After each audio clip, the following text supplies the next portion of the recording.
Well, you're quoting Russian propaganda there. Why do you think Dominic Cummings called you a human hand grenade? Well, Did you ever leak? Do you deny it happened? yes. Hello and welcome to GB News America. My name is Stephen Edginton. Liz Truss has painted herself as a populist conservative taken down by the left-wing deep state. But is it true? To find out, I'm joined by the former Prime Minister. We're here to talk about your book, 10 Years to Save the West. I'll just show it to the camera and we can leave that there. What are some of the greatest threats facing the West today?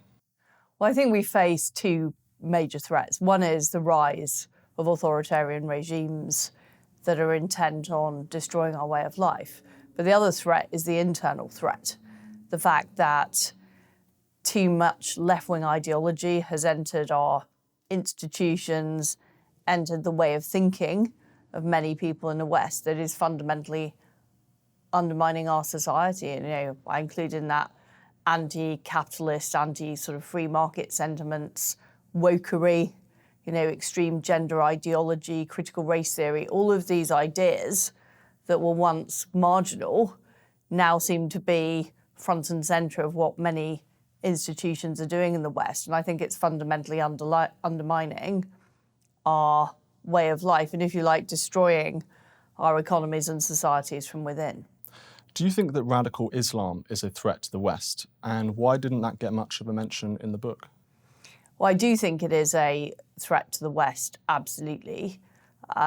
Frankly, since I've written the book, we've seen the appalling events in Israel. We've seen the marches on the streets. So if I was to do an update to my book about where we are now, I'd be talking about the protests that have been taking place in London, the overt anti-Semitism we've been seeing.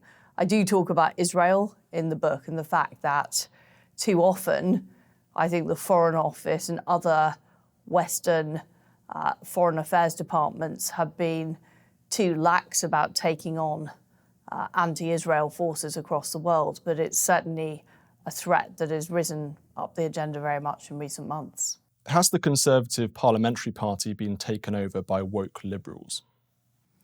I think there are too many people in the Conservative Parliamentary Party who have bought the argument that if they don't support gender ideology or extreme climate change alarmism, then somehow they're on the wrong side of history and they don't want to be socially unacceptable. So I think there is I would like to see us being more robust on those policies and more in line with the views of Conservative voters. Who are those MPs you're talking about? Well, I think we know who they are, and I'm not, what my book is about the policy and the ideas. And what I'm trying to explain is why, after 14 years of Conservative government, some of the things that people expected we would deliver, such as a smaller size of government or dealing with illegal immigration, we haven't been able to deliver those things. I'm trying to explain that and make the case for the Conservative Party offering bolder solutions. I don't want to get into a he said, she said. I want to persuade my colleagues that that is the way forward for the Conservative Party. Is Michael Gove one of those MPs? Well, I've had many disagreements with him, which I've categorised in this book.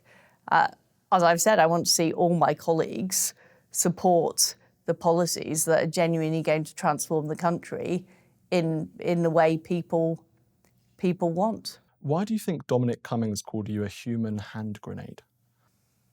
Well, I say in the book, I am somebody who is prepared to take on the establishment. I don't... Was he the establishment? You'll have to ask him, I don't know. But the way I've got about things is to go into departments and try and deliver what I've said I will deliver. And I did that at the Department of Education. I tried to deal with the excessive regulation on childcare. I got kiboshed by Nick Clegg, who was definitely part of the establishment, obviously now working for Facebook in California. I tried to do that at the Ministry of Justice, and got kiboshed for that. But I've worked in 6 different government departments, and this is why I'm saying that in my experience, ministers, democratically elected ministers, do not currently have enough wherewithal to get things done. And that's a problem. I want to read you. And I'm somebody who's prepared to take on that.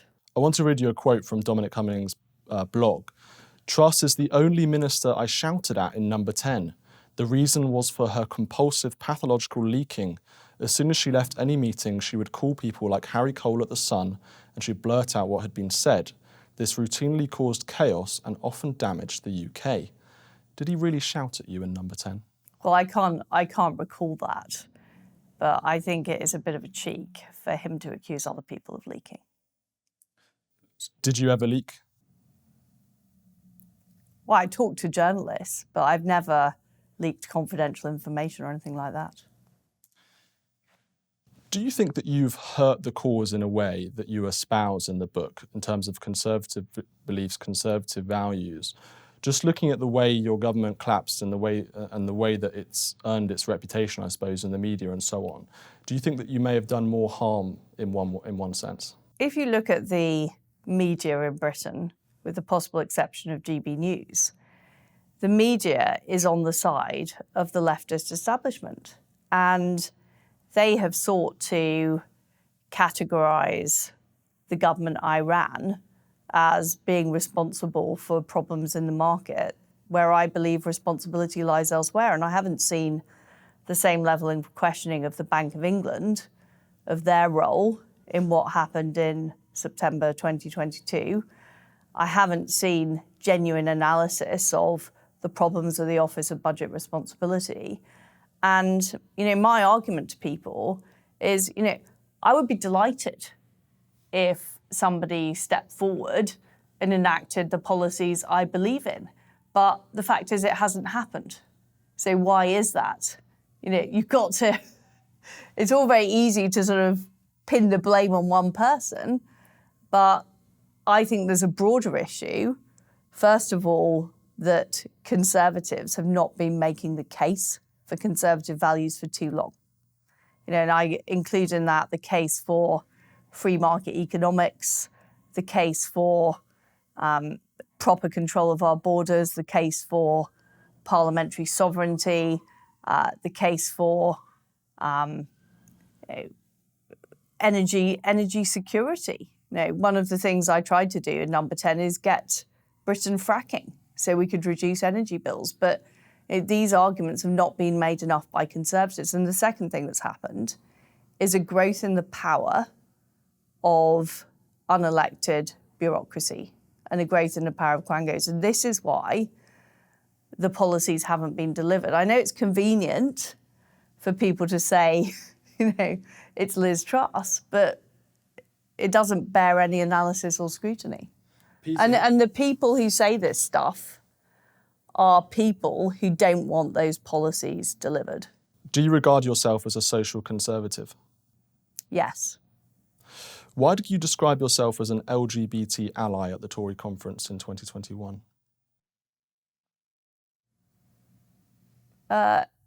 Because, look, Why using their language? You're using the activist language. I agree that I probably shouldn't have done, to be frank. But what I was trying to do at the time is I was the minister who stopped gender self-ID. So if you remember, under the Conservative government, we were putting forward a policy which was saying that without any checks, a man could declare themselves a woman and vice versa. Now, I stopped that policy, but what I was trying to do was do it in a way that didn't offend the broader sort of LGBT community. Now, should I have been less worried about offending them? Maybe.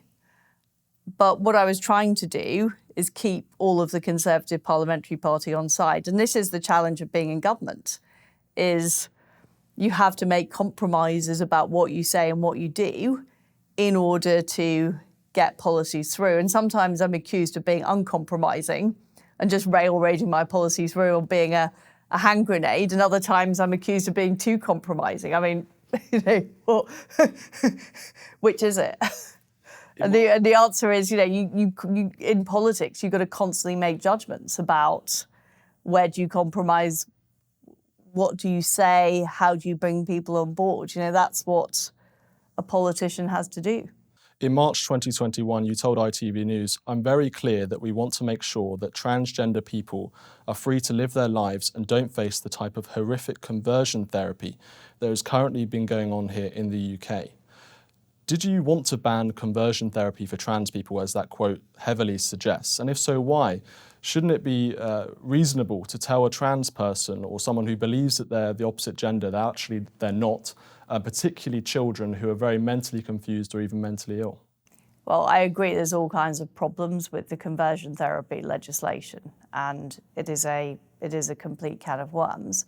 What I was saying in that quote is if somebody is an adult decides that they want to live in the opposite gender, then that is, I don't want other people sort of having a go at them. So if you have a therapist and you might be incredibly mentally troubled, and your therapist says to you, perhaps you're not the opposite gender, that quote suggests that you would want that banned.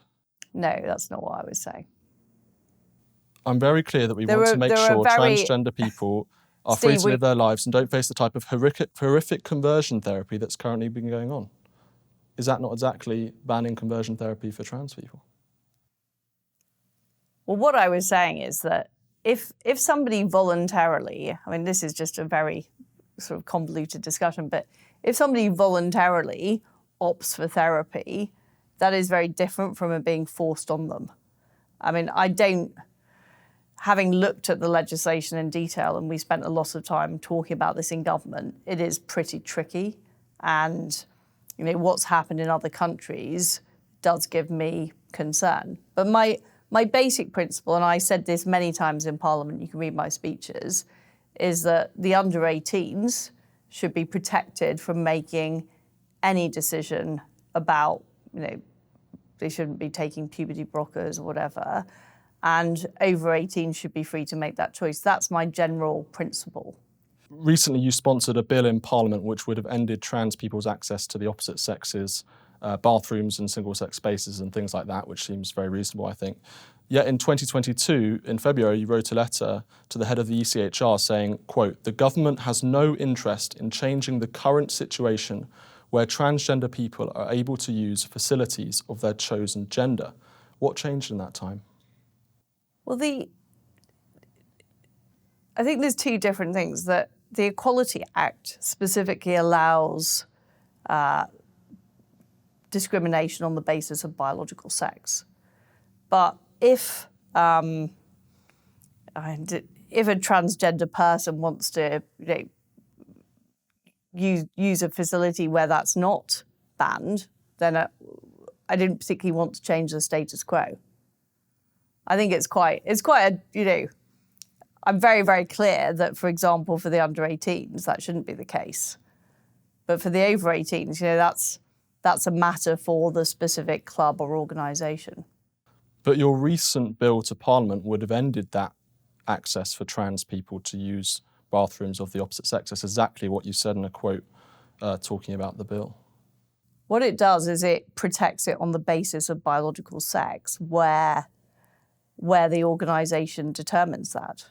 I mean, there's a difference between what happens in public spaces, such as schools, where it's absolutely clear, from, let's say, what happens in a shop or a nightclub or something like that.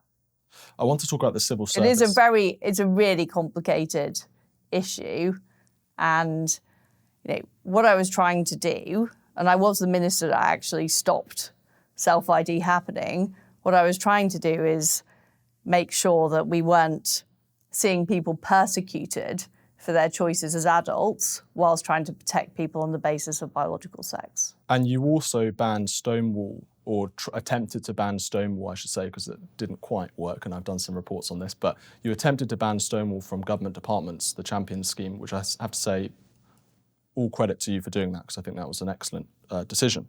I want to talk about the civil service. Is it true that you wanted to promote Antonio Romeo, that was a senior civil servant that you used to work with in the Department for International Trade, to become permanent secretary either in the Treasury or as cabinet I'm not secretary? going to talk about individual civil servants Why not? beyond what I've said in the book, because I don't think it's fair. I don't think it's fair. The reason I'm asking about Antonio Romeo, and I think it is completely fair ground. She's one of the most senior civil servants in the country. It's just like the way I don't want to go into talking about individual parliamentary colleagues, Steve, because that's not... The book is about the problems we have with our system. It's not about having a go at any particular individual. I believe in, of course, from my perspective as a journalist, we have to hold people to account, and that includes senior civil servants who you worked with very closely in the Department for International Trade. And the reason I'm asking about Antonio Romeo, she was someone who the media at the time reported that you wanted to promote to become either cabinet secretary or as the permanent secretary in the Treasury. These are two incredibly powerful positions in the government. And the reason I wanted to ask about Romeo is because she's someone I've done a lot of reporting on. She's one of the wokest civil servants in Whitehall. In 2020, she wrote an email to all DIT staff about non-binary colleagues for Non-Binary Awareness Week, telling colleagues to put pronouns in their emails and to use gender-neutral language. During her time as Perm Sec and DIT, again, she used to write weekly updates to emails, one time she was talking about Transgender Awareness Week, told staff to watch a film called Seahorse, which was all about transgenderism. After the BLM protests in 2020, Romeo emailed trade officials saying, "I want to double down on our work to ensure everything we do supports diversity, collaboration and inclusion agenda." She's she's a gender champion in the civil service. This is one of the wokest civil servants. I've done lots of reporting on the civil service. I've read through lots of her emails. I've done this for years. And yet you wanted to promote her to one of the most powerful positions in the country. So let me comment. I'm not going to comment on any specific people, but let me comment on the overall issue with the civil service. The issue is that civil servants are not directly appointed by ministers. That is the fundamental problem. I believe that ministers should be able to choose who their senior team are. And likewise, the Prime Minister should be able to choose the senior team in number 10. And I think it is a massive problem that we're not able to do that at present. And what I see is that senior civil servants are under massive pressure. So I don't think it's an issue with the individual people. They're under massive pressure. So, for example, they're rewarded according to the People Survey in their organisation. And the People Survey reflects what the people who work for them think. So you have a perverse system where it's difficult, where the sort of pressure and philosophies are flowing often from activists in the civil service rather than flowing downward from ministers. And when I was looking at who are good civil servants working in my department, you've of course got to look at all aspects of people and whether they're effective and capable at doing the job. And those are every single appointment I was able to make. And frankly, I wasn't able to make enough appointments because of the system that I've just described. That is what I sought to choose the best person for the job. That's always been my philosophy, Steve. When you were Secretary of State in DIT, did you know that your most senior official was sending out emails to all staff I'm not going to comment about Non-Binary Awareness Week, Transgender Awareness Week and BLM? I'm not going to comment on discussions I had with senior civil servants in those details because I don't think it's fair to do that. I really don't. What I'm telling you is, having worked in that system, there is a basic problem with appointments, how decision-making works, how the pressures on senior civil servants, I think, are a problem. And I don't think it's fair to sort of pick on one person and say that person done it. You know, there is a system problem here. You're right. I don't want to pick on one person. There are many, many individuals in the civil service. Believe me, I did all I could. I did all I could to root that stuff out. And I did all I could. I'm just saying you may have promoted or wanted to promote one of the wokest ones. Well, I'm saying the system is the problem, not the individuals within that system. And people react to the incentives around them. In terms of other threats facing the West, particularly Britain and America, many people are concerned about demographic changes, the decline in the white population of both Britain and America. Since, I think, 2001, 87% of people in Britain were white British. By 2021, that number was 74%. Again, same phenomenon happening in America. Do you think that's a concern or a threat in any way? I do not care about the colour of people's skin. I'm with Martin Luther King. I care about the content of people's character and their talents and attributes. What I am worried about is it's too hard to start a family now, particularly in Britain. You know, housing is too expensive, childcare is too expensive. We haven't deregulated, we haven't done things the planning system we should have done to make it easier to build homes and to make it easier for people to live cheaply. If you look at the combination of energy bills, childcare costs, housing costs, it's not surprising people are delaying starting the family. But you know, what I care about is that the people who live in Britain and the people we allow to enter Britain share our values. And that is what we say worrying about the protests we've seen on the streets, is that there are people there who are actively promoting an ideology which is completely contrary to the values that founded Western civilization, free speech, democracy, a belief in individual liberty, enterprise. You know, all of those things that we hold dear are being undermined. And I do think we need to reduce the level of legal migration, you know, make sure there is proper integration taking place, and really take on these forces, as you say, of radical Islamicism, but also other forces, whether it's extreme wokery and gender ideology, that are affecting our way of life. And you know, I went into Parliament in 2010, and I was very much a live and let live person. You know, I believed that if somebody is an adult, they should be able to make their own decisions, provided it doesn't affect others. I've now become, I think, more of the view that we need to be muscular in defending our values, and we can't simply let our institutions drift to the left and take on these ideologies. We actually have to get more control over those institutions, make sure they're democratically accountable, and make sure that we are protecting our way of life. I didn't realise the extent to which it was under threat. You say that you want to lower levels of legal migration, yet in September 2022, when you were Prime Minister, the Sunday Times reported that you plan to raise the cap on seasonal agricultural workers, ease the English language requirements in some sectors in terms of visas, and recruit more overseas broadband engineers. In 2022, more people came to Britain than in between the years 1964 and 2000 combined. Why did you want to increase those numbers? Well, you might not be surprised to hear me say that not everything the Sunday Times print is true. What I was very clear about is that we needed to crack down on student visas, particularly those studying at low-value courses and bringing in dependents. Yeah, that's been one of the major drivers of legal immigration. I'm also concerned about the level of family and chain immigration into the UK. I do believe that we should have immigration of high-skilled people, and stuff like telecoms engineers are the kind of example, but it should be more at the level of 100,000 people a year, not the 600 or 700,000 that's happened.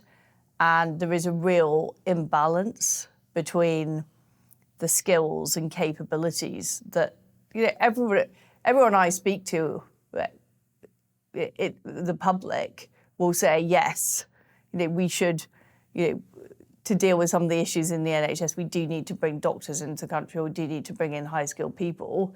They do not think that dependents of students should be coming into the country. They don't think that there should be such high levels of low-skill migration. And so it's about raising the salary threshold. It's about being absolutely clear about which high-skilled people we want in the country. But there's no doubt in my mind that the level is far too high. In May 2021, when you were the Secretary of State for the Department for International Trade, you praised the fact that more Indians were coming to the UK as a part of a free trade agreement with India. You were involved in this trade agreement. You said at the time that we needed to, business mobility is a key part of trade, particularly as the UK and India are very strong in services. You need to make sure people are coming across. You need to make sure people are able to get their professionals across over to the country. Again, talking about this legal migration issue, how can you cut legal migration when you're actually advocating to increase visas between the UK and India? And I negotiated a deal like that with Japan, where I made it easier for Japanese business people to come to the UK on business visas and made it easier for British business people to go to Japan.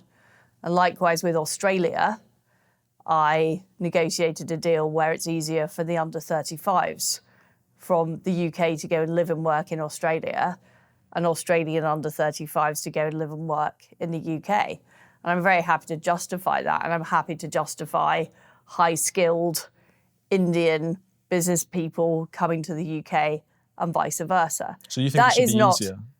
Well, I think there should be lower levels overall. And what we're talking about in the case of these business visas is people being able to travel for business purposes in a short-term way. And I think that's good for the economy. It's good to allow people to travel for business. That is an important part of having a services economy. That is not the same as having 600,000, many of whom are low-skilled people, coming into the country permanently. And I think the immigration debate should be about exactly what type of immigration we want and exactly which countries we want to do those types of deal with. And that's why I was very comfortable with the deal I agreed with Japan, because we know the Japanese have a very good record of leaving the country when their visa expires. These are the types of things we should take into account.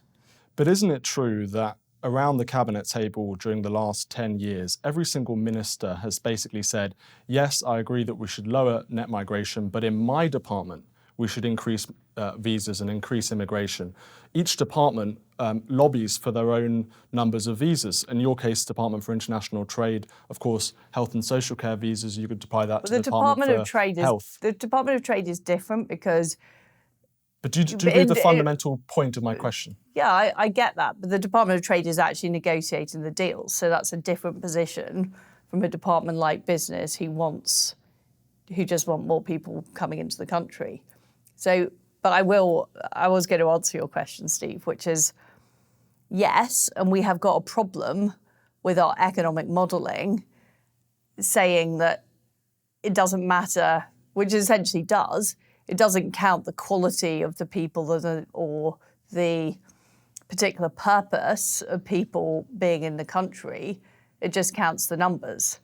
And we have had an economic consensus over the last few decades which believes in high levels of migration to try and shore up the economy. And I think those economic models are fundamentally wrong.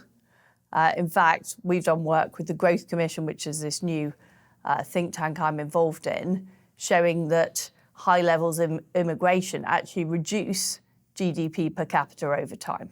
So I think those economics models are wrong, and that drives the behaviour of the Treasury and it drives the behaviour of government departments. So one of the things I'm saying in my book is we need to have more democratically accountable control of what is in those economic models, because at present they are biased in favour of high levels of migration. And overall in the book, I explain that too much power has been outsourced from democratically elected politicians to unelected bureaucrats. That is a classic example where essentially those economic models and the way they work are driving things like tax and spend decisions, and they're driving decisions on migration. Not because that's what the ministers want, but because that's what the numbers say, and otherwise other difficult decisions have to be made. But were you not part of that consensus on immigration for many years? You supported remaining in the EU. Obviously, many people supported Brexit because they wanted to control our borders. And migration certainly wasn't an issue that you discussed prominently when you were, or before 2021. Certainly you didn't tweet about it until very recently. And in your mini budget, you said migration, in particular skilled and high-skilled migration, plays an important role in economic growth, productivity and innovation. So again, that's what I've just said to you, Steve, that I do think high-skilled immigration. But that says particularly, it doesn't just say just high-skilled immigration. Let me be honest about the way I see things. I was not in favour of leaving the EU. I was frankly on the fence about it. I discuss in my book the various considerations. I was never a fan, though, of the EU. I just thought it would be a tortuous process extracting ourselves from the EU. When that decision was made by the British public, first of all, I'm a Democrat, and that is absolutely at the core of what I believe. I listen to what my constituents say, and I think about those things. I don't think we ever expected, I certainly never expected, immigration to be so high as it is now under the points-based system. I think the salary threshold was set too high. So I don't think anybody is arguing there should be no immigration at all. But what I do think is the levels are too high. And I'm also concerned, we've been talking a lot about legal immigration. I'm concerned about illegal immigration and the inability to deport people who have criminal convictions, who have arrived in this country via people traffickers. I think that is a huge problem at all. But I don't have an axe to grind at the moment. I'm not looking to stand for the Conservative leadership. Not that there's a contest, but if there were, I was not looking to stand in it. So I don't have any reason to make stuff up. I believe that in order to deliver the kind of Britain we all want to live in, we do have to have lower levels of immigration, and we have to be able to properly deal with illegal immigration. I suppose the point I'm making is that you were, of course, a minister for many years and Prime Minister, and we can judge you and the Conservative Party on your record on migration, which I don't think is fantastic. You talk about illegal... But can I just come back on this point? Sure. Because one of the things I explain in my book is that for too many years, we didn't challenge the Blairite legacy. And when I was first elected in 2010, I did not understand the far-reaching effects it had had, such as the Human Rights Act, the 2005 Constitutional Reform Act, which created a Supreme Court and a Judicial Appointments Commission, and of course things like the Equality Act. So yes, I think it was a failing of the Conservative Party as a whole not to address that, but that has created a straitjacket in which we're operating. And I talked about the impact of economic modelling and the way that pressurises ministers into particular decisions. Likewise, the Human Rights Act, the membership of the ECHR, the Constitutional Reform Act have all meant that it is much harder for the government to pursue the policies. So the Rwanda policy is a classic example, which has essentially been blocked by the courts, and the government is now having to legislate. If that Blairite constitutional changes hadn't happened, we'd be in a very different situation. So if you're saying, did the Conservative Party get it right over the 14 years? I'm saying no, we didn't challenge the Blairite consensus enough. And these are things, I didn't go into Parliament knowing everything.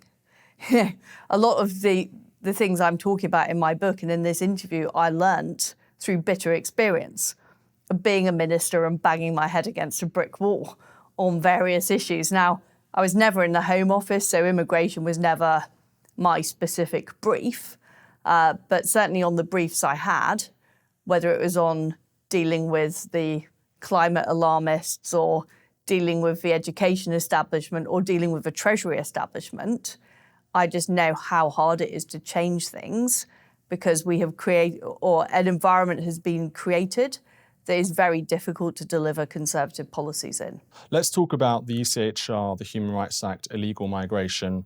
Again, I just want to ask, talking about taking personal responsibility for failures, one of the first acts of your government was to take the British Bill of Rights off the statute, off the kind of parliamentary timetable, which would have reformed the Human Rights Act, which basically would have said that the UK Supreme Court was supreme over the European Court of Human Rights, and we could have ignored those decisions.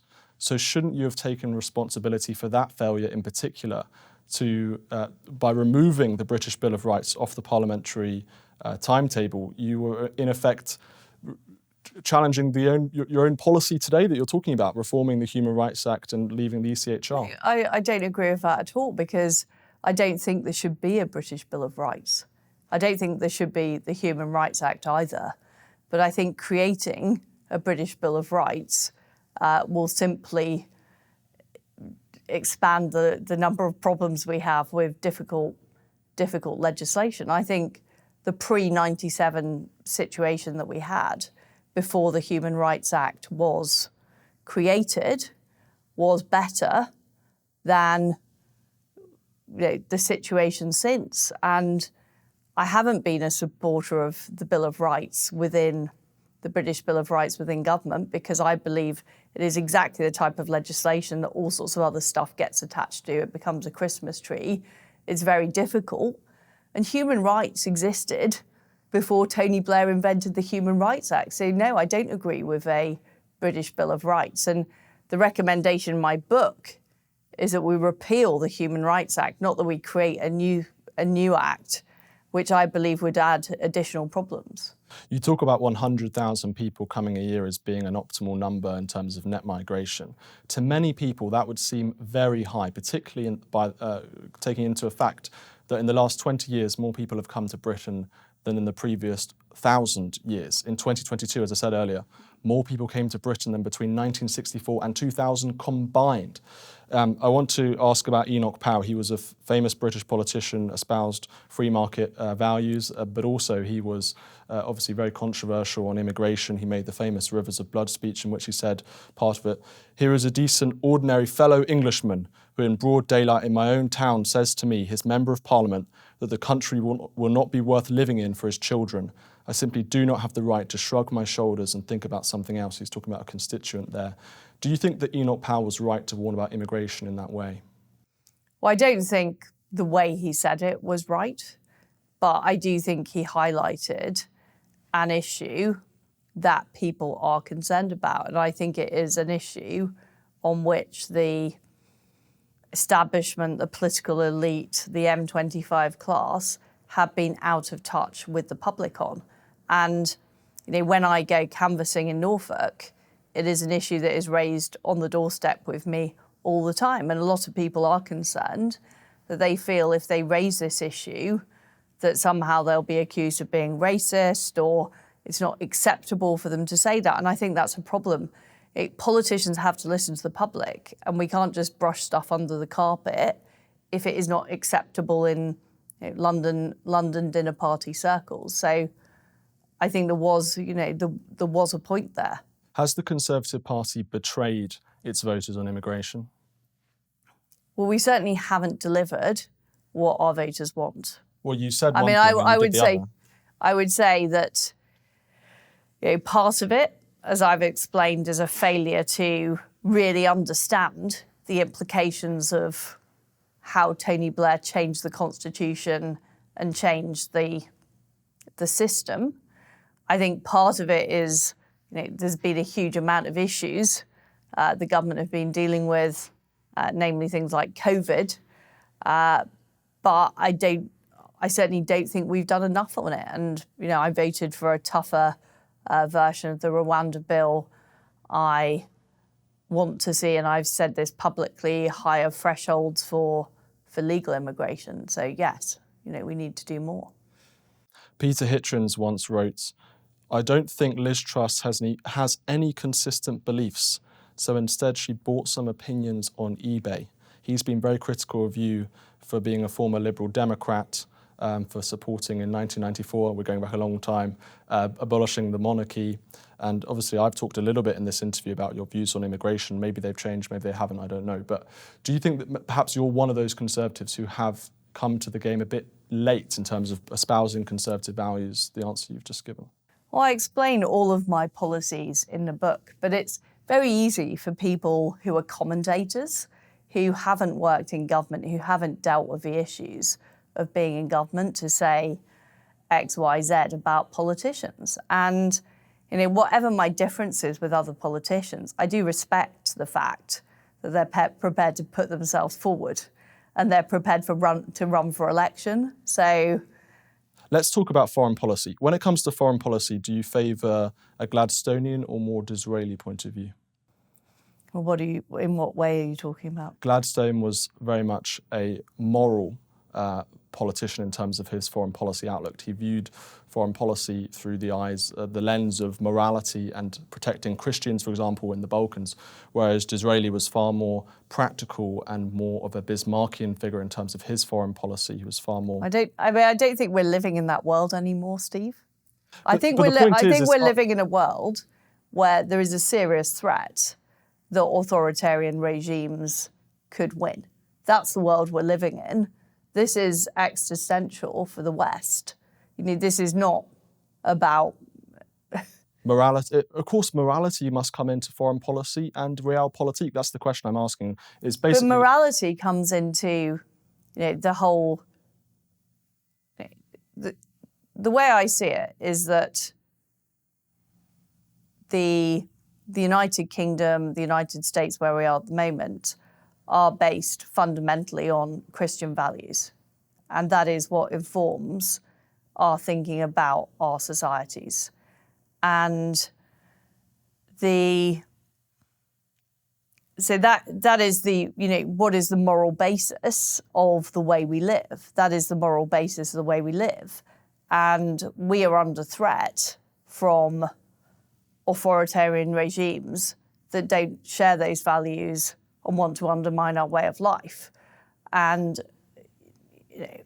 my foreign policy view is we need to show peace through strength, that is the way you have to stand up to those authoritarian regimes. And it's not, I think sometimes we're too instrumentalist about that. And what we should be doing is calling out these regimes as evil. That is what Ronald Reagan did in the 1980s. He said that the USSR was an evil empire.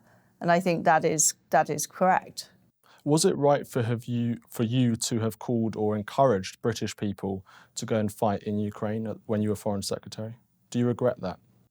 I think the way I said it was perhaps too forward-leaning. What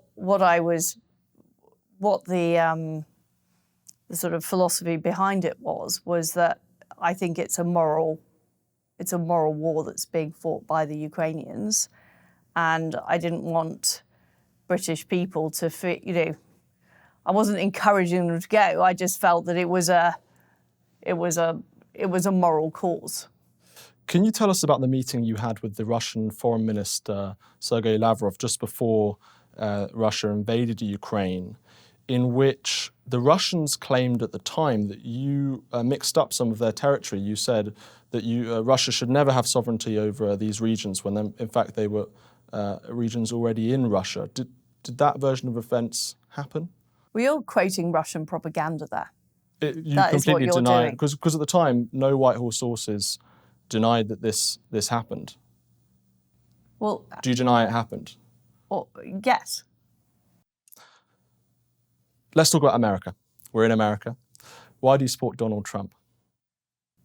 I believe that the free world is in danger, and Donald Trump is best placed to project a strong America, which is the leader of the free world. And that is absolutely necessary. And I've also talked about what's been happening in Western societies, in Britain and the United States, and taking on that woke ideology, I think, is also extremely important. And I believe that Donald Trump will do that. One of the big issues coming up in the election this year in America is abortion. Are you pro-life or pro-choice? Well, I support the current position we have in the United Kingdom.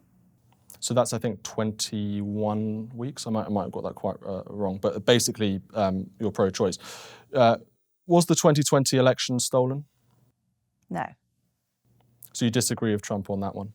I believe Joe Biden won the election. Didn't want him to win. Today, Congress passed $60 billion for Ukraine. Do you support that aid package? Yes. Why? Because a lot of Republicans say it should be focused on America first policy and so on. I mean, look, I think the American border needs to be sorted out, and I think what is happening is appalling, and a dereliction of duty by Biden. That doesn't mean that Russia winning in Ukraine would be a good thing. And what we need to do is we need to be taking on these authoritarian regimes. And Russia is not working in isolation. They're working with Iran. They're essentially working with China. And that isn't just a massive threat to Europe. It's also a massive threat to the United States. But what I would like to see is I'd like to see the US president providing the weapons that are actually required in Ukraine. So long-range weapons, planes, that will actually help take the fight to Russia. How do you see the war ending? Well, there's only one way I want to see the war ending, which is Russia being pushed out of the entirety of Ukraine. Of course, that's what we want, but is that realistic? Is that actually going to happen? How do you see realistically the outcome of the war? Well, that has to happen. It has to happen. So there's no other Are we really alternative? saying that we can't achieve that? Well, I think there's been 2 years, and maybe. Let's end the interview There's been two, but the reason is that we didn't provide enough early enough to the Ukrainians. Let's end the interview by talking a bit about history. It's one of my favourite subjects, and I know you quote a lot of history in the book, which I absolutely love. Talk about Reagan and Thatcher and so on. Have you got any other sort of favourite political biographies, or memoirs, or anything? I've just read the biography of Barry Goldwater, who's a very interesting character. I'm just reading the Salisbury book. By That's Andrew a good Roberts. recommendation. Was that your recommendation? It might have been. And other than Churchill and Thatcher, I wondered, who are your favourite Tory leaders?